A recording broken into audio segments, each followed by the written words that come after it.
Truy Mệnh nghe vậy thì chỉ biết cười trừ, chuyện giả hóa thật khiến anh ta thấy mình chợt như có cây gông to tướng trên cổ. Nói xong Đường Đan Phượng lập tức biến gấp vào bên giòn cánh rừng, chạy được một đoạn thì bà ta dừng lại dậm chân thủ kình.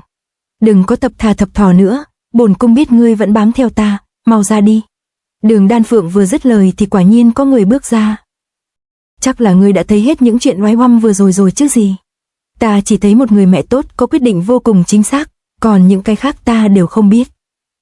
Kẻ lén la lén lút vừa bước ra này chính là Đường Bất Á. Đường Đan Phượng tha mạng cho Truy Mệnh đã phạm trọng tội câu kết với địch, nhưng những lời này của Bất Á như muốn bao che cho bà ta, chẳng có nhẽ thanh niên bad boy này muốn lái chiếc máy bay này sao? Chậc, xem ra ta lại mắc nợ ngươi thêm một món nợ ân tình nữa, ngươi muốn ta báo đáp ngươi thế nào cho được gọi là đáng đây? Ở với tôi một đêm, what the hell, thanh niên Bất Á này gu mặn dữ à nha. Ở chỗ nhà lá Thái Phù huynh đã lượn đi. Đường Nựu lúc này đang cười nói lã chã với Giai. Hú hồn, nếu không có bổn cô nương nhanh trí thì ngươi đã hồn lìa khỏi xác rồi đấy. Hi hi, ta vừa thông minh lại vừa xinh đẹp, đúng là xứng đáng là hàng cực phẩm trong mỹ nữ giai nhân, ngươi có đồng ý với cách kiến giải của ta không hừ? Đương nhiên là phải đồng ý rồi. Thấy con sư tử non gầm gừ đe dọa làm Truy Mệnh rối rít rua theo ngay. Đường Nựu cô nương, ơn cứu mạng hôm nay không biết lấy gì đền đáp được đây. Anh ta ngập ngừng không nói được vì anh ta biết mình không những nợ người ta một tính mạng, một nụ hôn trộm, mà còn là một cái tình to tướng.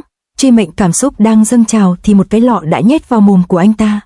Chà, suy nữa thì quên bén đi cái chuyện quan trọng nhất này, uống thuốc xong thì mau chóng điều tức đi, bổn tiểu thư đây bận bịu dữ lắm không có rảnh để dây dưa với nhà ngươi đâu. Cô nương, cô định đi đâu đó? Thấy con hàng rào bước bỏ đi, Truy Mệnh vội vàng há mồm ra hỏi. Vừa rồi ngươi điếc hay gì mà không nghe thấy à? Giờ ta không thể về lại Đường môn được nữa, lại không thể dựa vào cha ta, vậy thì trời đất này rộng lớn lắm, sao không mặc sức mà đi bụi cho sướng. Ta phải nhanh chóng rời khỏi đây, càng xa mới càng an toàn, mới có khả năng sống thọ, ha ha. Đường Nựu nhăn răng cười nói bỏ đi, nhưng Truy Mệnh đã ngầm đoán ra được tâm ý của cô ta. Đường Nựu là sợ làm khó cho ta nên mới giả vờ như không có chuyện gì. Thôi Lược Thương, chỉ cần người giả điên thật khéo vào, từ nay coi như không có liên quan gì đến nhau cũng là một cách tốt. Nhưng ngươi có thể chịu nhìn ân nhân của ngươi cả đời phải lang bạt đầu đường xó chợ không nơi nương tựa sao chứ? Nếu như thế ngươi có thấy hổ thẹn không? Đang suy nghĩ miên man thì sau lưng của Truy Mệnh có một làn sương mờ lan tới, anh ta hít hà vài hơi thì liền lăn quay ra bất tỉnh nhân sự. Đường Nựu vừa bước chưa quá bước thứ hai thì nghe thấy tiếng thịt rơi, liền quay lại nhìn, thấy Truy Mệnh trong tình trạng như bị đột tử, cô ta hốt hoảng chạy tới xem xét ngay, nhưng khi vừa tới gần Truy Mệnh thì Đường Nựu cũng liền chung số phận.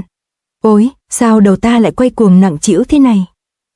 Đang vừa huyên náo vì đôi chích trẻ líu lo, giờ đây cả vạt rừng lại rơi vào sự tĩnh lặng như tờ. Trước sân ngôi nhà nhỏ lúc này chỉ còn lại một cái xác và hai kẻ bất tỉnh nằm chèo kheo. Những tiếng sột soạt to dần, từ bên trong bụi cây gần đó bước ra một người, trên tay có cầm một mồi lửa bốc ra khói xanh nghi ngút. Người này bước tới chỗ Lâm Hủ rồi dùng chân đạp lên xác hắn chửi rủa. Mẹ kiếp, đã đời đồ háo sắc, ngươi dám giấu lão tử để độc chiếm công lao, phải chết nơi tha hương này đúng là đáng kiếp.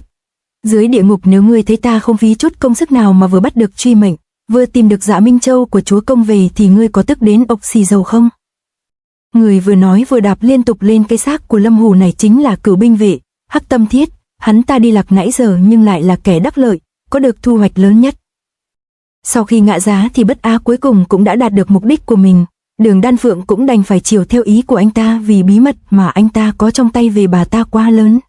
Lúc này Đường Bất Á đang trong cơn say ngủ thì chợt tỉnh giấc vì tiếng chim chóc gọi bầy bên ngoài làm ồn, vì mới ngủ dậy nên vẻ mặt anh ta lúc này có hơi ngu ngu. Dậy rồi đấy hả cưng, ngươi đã ngủ hơn 4 canh giờ rồi đấy, nếu không phải là ngươi bị bệnh ngáy ngủ thì ta tưởng ngươi sẽ không bao giờ dậy rồi. Nghe lời này của Đường Đan Phượng, Đường Bất Á vừa lồm cồm bò dậy vừa nói. Nếu được chọn lựa thì tôi lại muốn được ngủ một giấc thật dài, dài đến độ không bao giờ tỉnh lại nữa. Đúng là quái nhân, chắc chẳng ai có thể tin việc cô nam quả nữ ở chung trên một giường lại không có chuyện gì ngoài việc ngủ. Bà thất vọng lắm sao?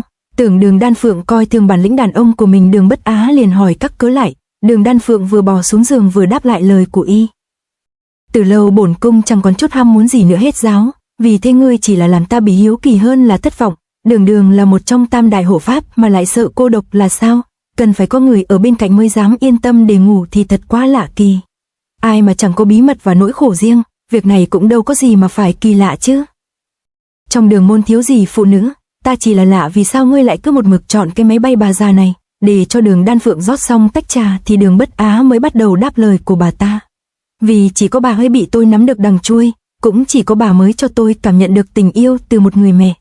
Cái gì chứ, tình yêu của người mẹ á? Câu nói này làm Đường Đan Phượng đang muốn nhấp miếng trà cho bớt khô mồm cũng phải dừng lại, còn Đường Bất Á thì bắt đầu liên tha liên thiên. Đúng, đó là một tình cảm khiến người ta cảm thấy rất ấm áp, an tâm. Tôi nhớ lần cuối cùng tôi nhận được tình cảm này là năm tôi vừa tròn 8 tuổi. Hôm đó tôi và bố mẹ phụng mệnh môn chủ Đường Ổn Giả làm nông phu. Chúng tôi có nhiệm vụ là đến Sơn Tây để giết Sở Trung Thiên, mọi việc cứ tưởng sẽ được êm xuôi. Nào ngờ cái tên họ Sở đó đã biết được tin tức, hắn ta ngấm ngầm đề phòng và bài binh bố trận đón lõng. Chúng tôi dĩ nhiên là rơi vào vòng vây nhưng cuối cùng cũng đã mở được một con đường máu. Ái Nhi, con mau chạy đi, mẹ và cha sẽ theo sau. Sau khi thoát khỏi vòng vây tôi cứ thế cắm đầu mà chạy, không biết đã chạy bao lâu cho đến lúc tôi kiệt sức ngã xuống và ngất đi vì mệt. Đến khi tôi tỉnh lại thì thấy tuyết đã rơi phủ đầy mình, còn trời lúc này cũng đã tối đen, sự rét mướt cùng với màn đêm u tịch khiến tôi cảm thấy vô cùng sợ hãi. Đây là đâu? Trời tối quá, dễ sợ quá, mẹ đang ở đâu? Mẹ mau đón con về đi. Đáp lại tiếng gọi của Bất Á chỉ là tiếng gầm gừ cùng hai cặp mắt sáng rực lóe lên trong màn đêm. Cậu bé 8 tuổi vội vã lấy mồi lửa ra thổi sáng lên để nhìn cho rõ vấn đề. Mồi lửa vừa sáng lên thì cậu ta đã hốt hoảng bổ ngửa ra sau. Thì ra tiếng động và ánh sáng kỳ dị đó là của hai con sói tuyết đang đi kiếm đồ ăn khuya. Bọn chúng đúng là tốt số vì với con mồi này khá béo và thịt còn mềm. Không có được lại đây, tao có võ đấy, tụi mày còn dám bước tới là tao thịt cả lũ. Bất Á quờ quạng ôm hòn đá lên làm hung khí, nhưng hai con sói tuyết to như hai con bò này há lại sợ một đứa con nít sao? Chúng lập tức phóng tới vồ Bất Á. Khi Bất Á thì còn biết ôm đầu chờ chết thì bỗng có tiếng kiếm vun vút xe gió. Bất Á mở mắt nhìn thì ra đó chính là mẹ của cậu đã tìm được cậu và ra tay kịp thời. Bất Á thấy mẹ mình tới thì vui mừng ôm chầm lấy bà ta. Mẹ, con cứ sợ mẹ bỏ con, ở đây vừa lạnh vừa tối làm con sợ lắm. Ngốc của mẹ, con là bảo bối của mẹ thì dù con một hơi thở mẹ cũng không có bỏ con đâu. Đừng có khóc nhè nữa, hãy ngủ đi. Ngày mai khi tỉnh lại cuộc đời của con sẽ có một khởi đầu mới, một tương lai tươi sáng đang chờ đợi con. Bởi vì cha mẹ đã chặt được đầu của Sở Trung Thiên, môn chủ sẽ trọng thưởng cho con, thậm chí sẽ truyền cho con một tuyệt kỹ của Đường môn. Chỉ cần con cố gắng rèn luyện thì tiền đồ của con sẽ rạng rỡ vô cùng, hãy yên tâm mà ngủ cho khỏe đi. Bất Á khi nằm trong vòng tay mẹ và nghe mẹ mình thủa thì đã ngủ thiếp đi. Đến sáng hôm sau khi tỉnh dậy cậu ta chỉ thấy mẹ mình cứng đơ, bà ấy đã chết khi cậu ta còn đang say ngủ. Từ đó để che giấu cơn ác mộng đáng sợ này tôi đã chọn môn võ công tuyệt tình quyết, vì tôi hy vọng sự tuyệt tình tuyệt ái trong tâm pháp sẽ giúp tôi quên đi quá khứ, chỉ đáng tiếc là môn tâm pháp này không làm được điều đó.